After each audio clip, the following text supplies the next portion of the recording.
नमस्कार दोस्तों। आज हम लोग मराठा वार पढ़ेंगे और साथ में पंजाब का देखेंगे कि ईस्ट इंडिया कंपनी में विलय कैसे होता है। एक दो लेक्चर से हम लोग ईस्ट इंडिया कंपनी के एक्सपेंशन देख रहे हैं। तो इस टॉपिक को पढ़ने से पहले आप थोड़ा सा ये मैप याद रखेंगे। यहाँ पे मराठा है, मैसूर है, कर्नाटक मिलेगा आपको, बंगाल है इधर, यहाँ पे देखेंगे तो अवध है, पंजाब है और इधर में सिंध आ जाएगा आपका और अफ़गानिस्तान आ जाएगा। ये सारे जो छोटे छोटे रजवाड़े के अंतर्गत आते हैं और सब में आपसी कन्फ्लिक्ट है। और यहाँ पे दिल्ली है, आपको दिल्ली भी है और ईस्ट इंडिया कंपनी इसी बीच में है और सबसे इनको लड़ाई करना है। और आप देखेंगे कि लास्ट में ईस्ट इंडिया कंपनी सबसे जीत जाएगी। तो अब यह कैसे जीत रही है, यही घटना को हम लोग देख रहे हैं। इसमें हम कर्नाटक के साथ देख लिए हैं, मैसूर के साथ देख लिए हैं, बंगाल के साथ पलासी और बक्सर की लड़ाई में देख लिए हैं, अवध को हम बफर स्टेट बना लिए हैं और दिल्ली जो है अवध के साथ हम देख लिए हैं। अवध और बंगाल के साथ जो बक्सर की लड़ाई में हम देख चुके हैं। आज हम लोग देखेंगे कि कैसे मराठा के साथ होता है और पंजाब के विलय कैसे करते हैं, और थोड़ा सा हम सिंध पे भी नज़र डालेंगे और थोड़ा सा अफ़गानिस्तान पे नज़र डालेंगे और लास्ट में थोड़ा सा नेपाल का भी जिक्र हम कर लेंगे। तो अब हम देखते हैं कि ईस्ट इंडिया कंपनी धीरे धीरे भारत के बहुत हिस्सों में अपना साम्राज्य बना रही है। थोड़ा सा इधर हम सिक्किम को भी देख लेंगे कि यहाँ पे क्या हालचाल है। और देखिए यहाँ से क्वेश्चन जो है बहुत वन लाइनर क्वेश्चन पूछा जाता है। और यह जो टॉपिक है, अगर आपका हिस्ट्री मेंस है तो थोड़ा सा डिटेल में पढ़ना है। ज़्यादातर आप देखेंगे कि यह टॉपिक जीएस में कोई पढ़ाता भी नहीं है, लेकिन यहाँ से क्वेश्चन बनने की संभावना रहती है। तो हमने सोचा कि टॉपिक को कोई छोड़ना ठीक नहीं रहेगा, इसीलिए इसके लिए मैंने एक छोटा वीडियो ले लिया। ठीक है, तो इस टॉपिक को हम देखेंगे, यहाँ से क्वेश्चन बनता है, आप इसे ध्यान देंगे। दूसरा बात मेरा कहना है कि आप अब हम लोगों का 5-6 वीडियो हो गया है। अब हम लोग मॉडर्न हिस्ट्री में थोड़ा सा आगे बढ़ चुके हैं, तो बेटर होगा कि आप नोट्स वगैरह बना रहे हैं तो ठीक है, उसको थोड़ा सा रिवाइज करते रहें, क्योंकि आगे जब हम लोग बढ़ेंगे तो पीछे का अगर याद रहेगा आपको तो ठीक रहेगा। और सबसे ज़रूरी चीज़ है कि आपके पास जो भी बुक हो, बिपिन चंद्रा हो या स्पेक्ट्रम का हो या शेखर बंदोपाध्याय का बुक हो, आपके पास जो बुक हो, अब आप कोई भी बुक उठा के पढ़ेंगे तो आपको समझ में आएगी चीज़ें और आपको पता चलेगा कि अब क्या हो रहा है, मतलब हिस्ट्री में क्या कैसे हुआ है, आप चीज़ों को समझ पाएंगे। और दूसरा सबसे ज़रूरी चीज़ है कि आप प्रीवियस ईयर क्वेश्चन को एकदम से बनाएं। देखिए हम पढ़ा दे रहे हैं और इतना गारंटी है कि इससे बाहर एग्ज़ाम में आपके नहीं आएगा। हम जितना डिटेल में बता दे रहे हैं, अगर जिसका ऑप्शनल भी होगा वो आराम से कर सकता है। तो जिसका ऑप्शनल होगा वो खुद समझ रहा होगा कि जीएस में शायद इतना नहीं पढ़ना जितना डिटेल में बता दे रहा हूँ। साथ में जब तक आप प्रीवियस ईयर क्वेश्चन करेंगे नहीं तब तक आपको जानकारी होगा, लेकिन अपनी जानकारी को कैसे आप वहाँ पे एलिमिनेट करेंगे, कैसे वहाँ पे आप पुट करेंगे कि सही आंसर निकले या आपको प्रैक्टिस से ही आएगा, इसके लिए आपको प्रीवियस ईयर क्वेश्चन करना ज़रूरी है। तो किसी भी ईयर का उठा लीजिए, बीपीएससी का उठा लीजिए या घटना चक्र उठा लीजिए, आप उठा के मतलब क्वेश्चन बनाइए और देखिए कितना बनता है। उसके बाद आप जो भी दिक्कत हो फिर तो हम लोग हैं ही आपके लिए, ठीक है। लेकिन आप सोच रहे हैं कि सिर्फ लेक्चर सुन के आपका काम हो जाए, तो शायद इससे नहीं होगा। आपको रिटेन करना पड़ेगा अपने दिमाग में, इसके लिए आपको प्रीवियस ईयर क्वेश्चन प्रैक्टिस करना पड़ेगा। क्योंकि हमारा काम है पढ़ा दे रहे हैं, लेकिन प्रैक्टिस करना तो आपका काम है, इसमें आप कंप्रोमाइज़ मत करिए, आप प्रीवियस ईयर क्वेश्चन बनाइए। चलिए तो आज का टॉपिक स्टार्ट करते हैं। आज मराठा देख लेते हैं। देखिए मराठा में यह बेसिकली टॉपिक जो है, यह जब मेडाइवल हिस्ट्री हम पढ़ेंगे तो वहाँ पे शिवाजी को हम डिटेल में पढ़ेंगे। मराठा का साम्राज्य शिवाजी के बिना तो शिवाजी को बिना पढ़े तो अधूरा है, लेकिन यह टॉपिक शिवाजी का मैच करता है औरंगजेब के साथ। तो यहाँ पे हम मेडाइवल की बात नहीं कर रहे हैं, यहाँ पे हम मॉडर्न की बात कर रहे हैं। तो अब हम यहाँ पे थोड़ा सा जिक्र करेंगे। मेडाइवल में मराठा का जिक्र बहुत कम है और यहाँ से क्वेश्चन 2-3 जगह से ही बनता है, तो हम बेसिकली इसी पॉइंट को हिट करेंगे जहाँ से क्वेश्चन बनता है। बाकी ये शिवाजी वाला जो पोर्शन है, हम जब मेडाइवल स्टार्ट करेंगे तो शिवाजी पे स्पेशल लेक्चर आएगा और औरंगजेब के साथ, मुग़ल के साथ इनका कैसा संबंध है, इस पर डिटेल में चर्चा होगी। तो इसको हम जो मेडाइवल वाला पोर्शन है छोड़ देते हैं। तो शिवाजी का जो पोर्शन मॉडर्न में है हम उसी को पढ़ेंगे। तो आप बुक में देख के ब्लेम नहीं करेंगे कि हम मराठा तो पढ़ा रहे हैं लेकिन शिवाजी नहीं पढ़ा रहे हैं, क्योंकि हम मराठा को यहाँ पे मॉडर्न हिस्ट्री के कॉन्टेक्स्ट में पढ़ा रहे हैं। ठीक है, तो जब मेडाइवल आएगा तो वहाँ पे फिर डिटेल में हम लोग करेंगे। यहाँ से देखिए 2-3 क्वेश्चन पूछा था। मराठा वार 3 बार हुआ है, और अगर तीनों मराठा का हम बात करें, फर्स्ट एंग्लो मराठा वार जो हुआ था, फर्स्ट हुआ था आपको 1775 से 82। सेकेंड वार होता है 1803 से 5, और थर्ड होता है 1817 से 18। तो अगर हम तीनों की बात करें तो इन तीनों में बहुत कहानी है और इससे क्वेश्चन नहीं पूछा जाता। ये ऑप्शनल का टॉपिक है, जीएस में इसको नहीं पढ़ना है, फिर भी मैं थोड़ा सा जिक्र कर दे रहा हूँ कि मराठा वार का कारण क्या था। कारण इसका था कि ईस्ट इंडिया कंपनी की बढ़ती महत्वाकांक्षा। मैंने पहले ही आपको बताया था कि यह आप मैप याद रखेंगे और समझ जाएंगे तो फिर आगे जितना एक्सपेंशन देखेंगे आपको समझना बहुत आसान होगा। और यही कारण है, जितना वार हुए हैं सारा के पीछे यही एक कारण है, ईस्ट इंडिया कंपनी की महत्वाकांक्षा। और दूसरा कारण है मराठों कर दीजिए, मराठों के बीच आंतरिक संघर्ष। यह क्या है, देखिए ये दोनों जो रीज़न है ना, ये बताने की ज़रूरत नहीं है, आपको पता होनी चाहिए। अब देखिए कैसे, मैं यहाँ पे रिलेट कर दे रहा हूँ। ईस्ट इंडिया कंपनी की बढ़ती महत्वाकांक्षा, ये तो पता है आपको कि अपना एक्सपेंशन कर रही है। दूसरी बात, ईस्ट इंडिया कंपनी हर जगह यह ताक में रहती है। जैसे कर्नाटक में आप देखे थे कि जब सत्ता का लड़ाई हो रहा है और यहाँ पे नवाब रहते हैं, इन दोनों के बीच में जब सत्ता की लड़ाई होती है तो बीच में कूद पड़ते हैं। जब दोनों में कन्फ्लिक्ट होता है, जब किसी भी स्टेट में कन्फ्लिक्ट होता है, यहाँ बंगाल में भी हम देखे थे मीर जाफ़र और सिराजुद्दौला और मीर जाफ़र के बीच में लड़ाई लगवाते हैं, एक को षड्यंत्र का हिस्सा बनाते हैं। इनका ईस्ट इंडिया कंपनी का यही काम है कि जब देखते हैं कुछ गड़बड़ी हो रही है तो वहाँ षड्यंत्र करते हैं और वहाँ पे अपना सिक्का चलाने की कोशिश करते हैं। और राष्ट्र, देखिए इनका 3 काम है। पहला काम में क्या करेंगे, अपना विस्तार करना चाहते हैं, महत्वाकांक्षा है। दूसरा काम है, वहाँ पे देखेंगे कि कोई षड्यंत्र काम कर रहा है कि नहीं। और तीसरा काम, अगर ये हारने लग रहे हैं तो तुरंत ये संधि कर रहे हैं। ये 3 चीज़ें आप याद रखेंगे, मेंस लिखने में आपको बहुत काम आएगा। किसी भी स्टेट के साथ, आपको किसी भी रजवाड़े के साथ अगर ईस्ट इंडिया कंपनी के एक्सपेंशन का जिक्र करना है तो यह 3 चीज़ आपका थंब हो गया, आप इसको याद रखेंगे, इसी पे आप अपना आंसर लिख सकते हैं मेंस का। तो यहाँ भी यही काम होगा, यहाँ पे कोई अलग तो घटना होगा नहीं। तो आंतरिक संघर्ष है, हम देखेंगे कि शिवाजी की जब मृत्यु होती है उसके बाद मराठा आ जाता है पेशवाओं के हाथ में। और पेशवा जो होते हैं शुरुआत में तो ठीक शासन करते हैं, बाद में इनमें थोड़ा सा अनबन आ जाती है। और एक घटना होती है 1772 में। यह घटना क्या होती है कि पेशवा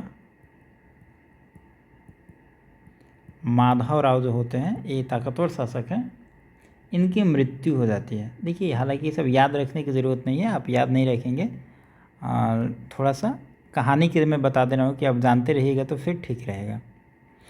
तो पेशवा माधवराव की जब मृत्यु हो जाएगी तो उसके बाद क्या होगा कि इनका एक बेटा होगा, अल्पवयस्क इनका बेटा है, उसका नाम है नारायण राव। और मैंने बार बार आपको 2-3 वीडियो में बताया है कि जब तक शासक शक्तिशाली है तब तक तो कोई दिक्कत नहीं है, जब शासक कमज़ोर पड़ेगा तभी सारी समस्या होती है। तो यह जो नारायण राव है ये अभी मतलब अंडर 18 है, अंडर 18 है, ये अल्पवयस्क है, तो इसको बुद्धि भी नहीं है, समझ भी नहीं है, बच्चा आदमी है। ये इसको कुछ लोग राजा बना देता है, लेकिन इसका जो एक चाचा है, नारायण राव का जो चाचा है, मतलब माधव राव का जो भाई है, इसका नाम है रघुनाथ राव। यह चाहता है कि मैं राजा बनूं, ठीक है। और सारा लड़ाई का जड़ यही बनता है, रघुनाथ राव और नारायण राव के बीच में। कुछ लोग इसको स्वीकार करता है, कुछ लोग इसको स्वीकार करता है, और यही मराठा के बीच में दो गुट बन जाता है। और यही तो गुट बनना चाहते थे ईस्ट इंडिया कंपनी, और बस यही टाइम देख के इसमें कूद पड़ते हैं, और इसी टाइम मराठा वार स्टार्ट होता है। तो इस पर 3 लड़ाई हुआ। तो देखिए क्वेश्चन इसमें आता है, ये सब जो मैंने कहानी बताया, ये सब कहानी जीएस में आपको नहीं पढ़ना है, बस आप इतना समझेंगे कि मराठा में फूट होती है, ईस्ट इंडिया कंपनी आती है, लड़ाई करती है, और फिर लड़ाई के बाद 3 जो होता है उसमें संधि होता है, और क्वेश्चन जो भी पूछा जाएगा आपसे संधि से क्वेश्चन पूछा जाएगा, ठीक है। तो अब हम देख लेते हैं, इसमें 3 संधि हुई है, फर्स्ट मराठा, सेकंड वगैरह वो सब छोड़िए, उतना नहीं पढ़ना है, बस आप इस पर फोकस करिए। एक होती है सूरत की संधि, यह होती है 1775 में, और आप देखेंगे तो यह कई बार एग्जाम में पूछा गया है, ठीक है। दूसरा संधि होता है इन लोगों का सलवाई की संधि, यह होता है 1782 में, यह भी एग्जाम में कई बार पूछा गया है। और तीसरा संधि होता है 1802 में, बसीन की संधि, और यह कई बार आप देखेंगे एग्जाम में कुछ क्वेश्चन पूछा गया है। बसीन की संधि में एक और चीज़ आप याद करिए, रखिए कि यह पूछा जाता है कि किसके किसके बीच हुआ था। तो मराठा की तरफ से था पेशवा बाजीराव, यह द्वितीय है, पेशवा बाजीराव द्वितीय, और ईस्ट इंडिया कंपनी के बीच में होता है। देखिए इस टॉपिक से इससे ज़्यादा सवाल नहीं आता है, ठीक है। आप प्रीवियस ईयर क्वेश्चन देख लेंगे या कहीं भी देख लेंगे, इससे ज़्यादा सवाल आता नहीं है तो फिर पढ़ाने का मतलब नहीं है। और यह बाकी जो टॉपिक है इसमें डिटेल में पेशवा कैसे काम करते हैं वो सब जो है मेंस का टॉपिक है, तो मेंस का टॉपिक मैं यहाँ पे पढ़ाऊँ वो ठीक नहीं होगा।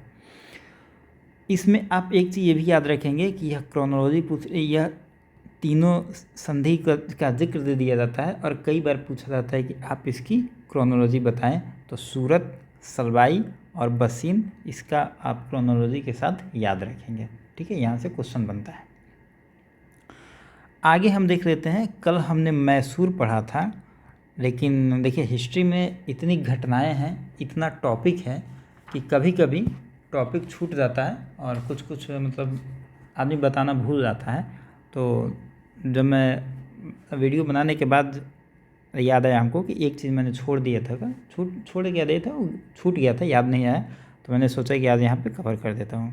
देखिए कार्नवालिस जब 3rd मैसूर युद्ध लड़ रहा है तो वहाँ पे संधि होता है, और 3rd मैसूर वार किसके बीच में होता है, टीपू के बीच में होता है, और साथ में ईस्ट इंडिया कंपनी रहती है। तो टीपू इसमें हार जाता है, ठीक है, हारता है तो संधि होती है, और संधि कौन होती है, श्रीरंगपट्टनम, ठीक है, यही संधि होता है। तो इस संधि के बाद टीपू एक स्टेटमेंट बोलता है जो बहुत ही फेमस स्टेटमेंट है, और एग्जाम में इसको पूछा जाता है। यह एक स्टेटमेंट बोलता है, हम लिख देते हैं इसको, हमने अपने शत्रु को प्रभावशाली ढंग से पंगु बना दिया तथा मित्रों को भी मजबूत नहीं बनने दिया। यह जो स्टेटमेंट है ना, यह कार्नवालिस का स्टेटमेंट है,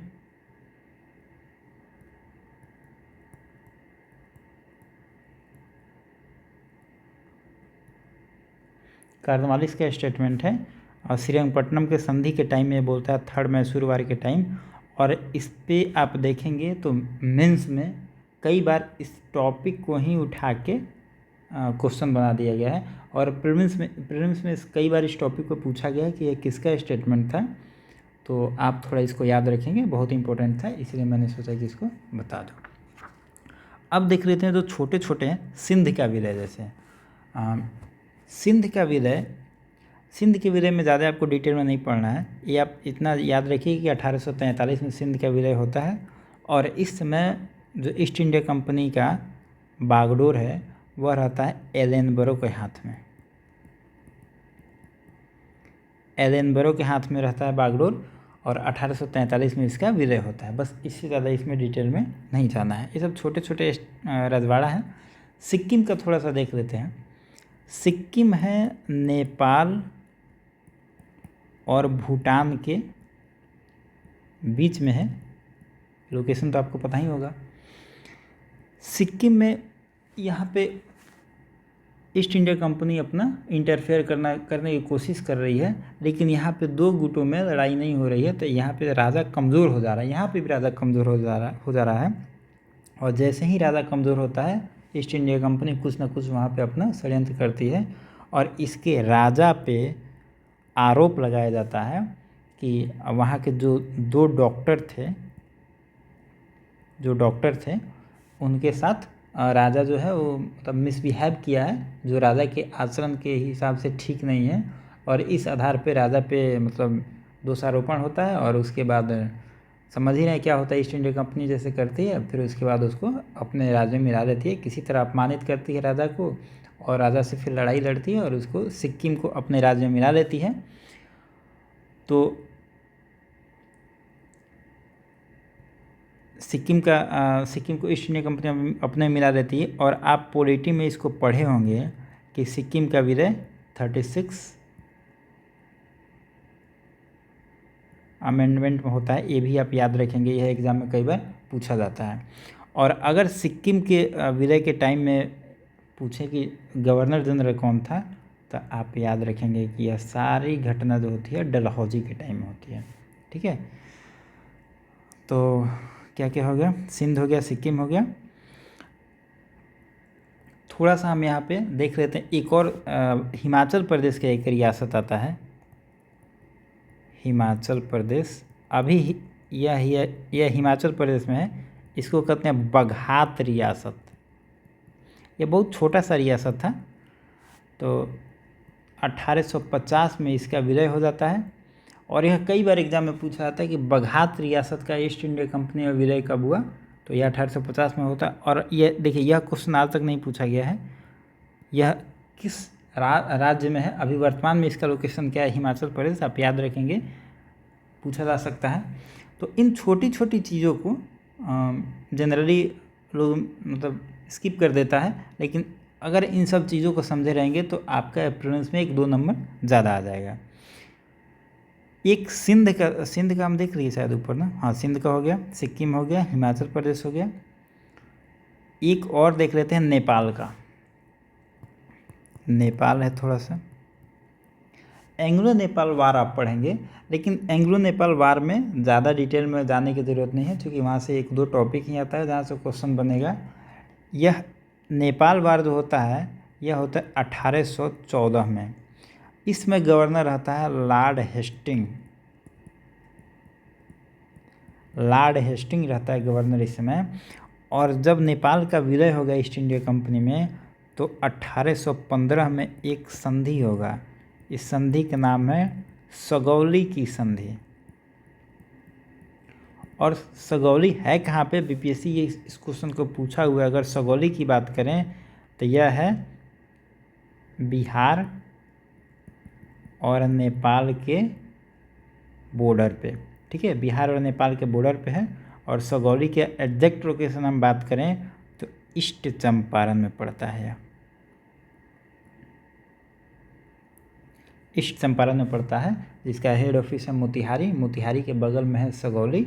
और वहीं पे सगौली की संधि होती है 1815 में। और नेपाल के बारे में यही पूछा जाता है कि उसमें गवर्नर जनरल कौन था, तो हेस्टिंग। और सगौली की संधि कब होती है, तो 1815 में। ये भी पूछा था कि नेपाल से रिलेटेड कौन संधि है, तो सगौली की संधि। ठीक है, इससे ज़्यादा छोटे छोटे राज्यों के बारे में डिटेल में नहीं पढ़ना है। थोड़ा सा हम पंजाब को देख रहे थे, पंजाब को हम थोड़ा डिटेल में देखेंगे। क्योंकि पंजाब के बारे में क्वेश्चन काफ़ी पूछा जाता है। देखिए पंजाब जो है, यहाँ पे राजा है एक रणजीत सिंह, और इन्हीं के बारे में हमको डिटेल में पढ़ना है।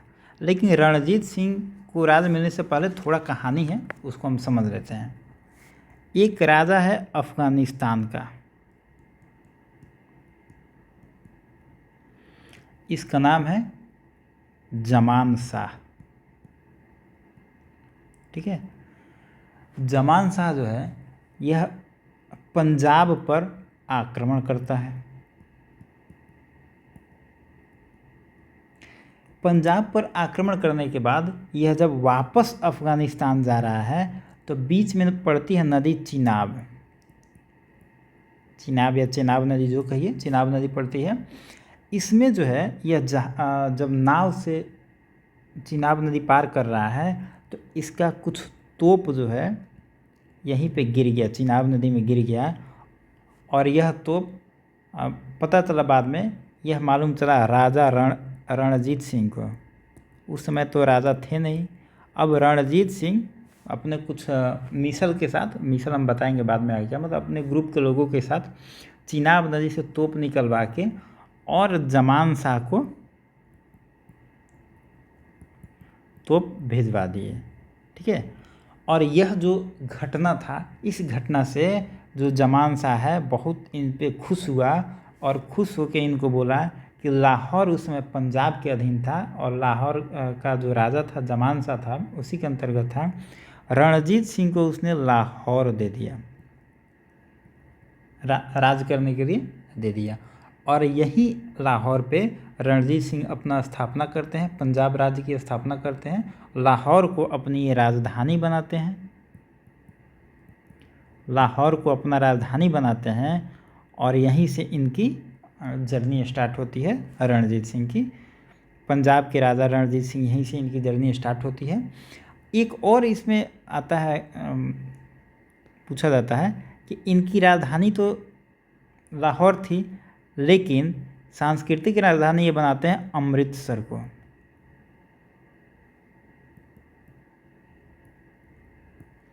अमृतसर को बनाते हैं अपना धार्मिक राजधानी। तो आप दोनों याद रखेंगे, इनकी कैपिटल जो एडमिनिस्ट्रेशन वाला है लाहौर में है, और धार्मिक राजधानी इनका अमृतसर में है। पंजाब के लोगों के लिए अमृतसर बहुत धार्मिक जगह है, जैसे हम लोग के लिए बोध गया है, तो हर जगह होता है। तो इनकी धार्मिक राजधानी है अमृतसर। ठीक है, दूसरा बात है, अब इतना तो हो गया। इसके बाद जब जमान शाह को हमने अभी तक पढ़ा, जमान शाह मर जाता है तो इसका बेटा होता है शाह शुजा। शाह शुजा काबुल पे जब अटैक करता है, तो काबुल पे अटैक करता है तो उस समय रणजीत सिंह इससे मिलने जाते हैं। रणजीत सिंह इससे मिलने जाते हैं, तो जब ये मिलने जाते हैं तो शाह शुजा रणजीत सिंह को एक, जो क्या कहते हैं उसको, कोहिनूर हीरा,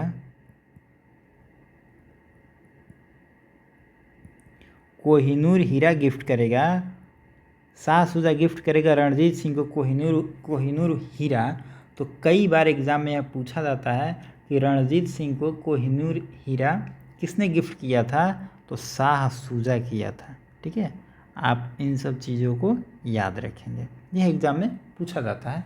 देखिए जहाँ जहाँ एग्ज़ाम में ज़्यादातर क्वेश्चन पूछे जाते हैं उस पॉइंट को मैं आपको हिट कर देता हूँ, बता देता हूँ, और कलर कर देता हूँ दूसरे रंग से कि आपको पढ़ने में दिक्कत ना हो।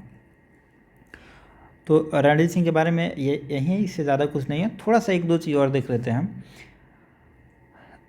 रणजीत सिंह के बारे में कहा जाता है कि इनकी जो आँख थी, एक आँख इनका कुछ कारणवश एक आँख से इनको दिखाई नहीं देता था। तो इनका एक स्टेटमेंट है जिस पे क्वेश्चन कई बार आता है। एक कहते हैं कि ईश्वर की इच्छा है कि मैं सभी धर्मों को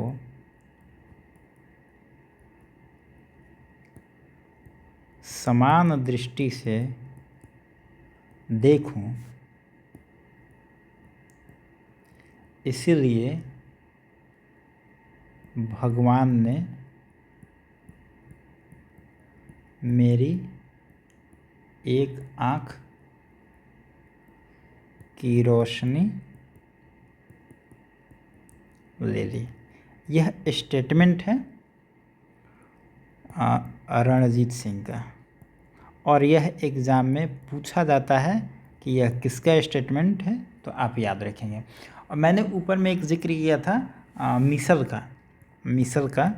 तो देखिए मिसल क्या है कि पंजाब में बहुत सारे, जब भी आप पंजाब का हिस्ट्री पढ़ेंगे तो मॉडर्न हिस्ट्री में आपको दिखेगा कि मिसल का जिक्र आएगा।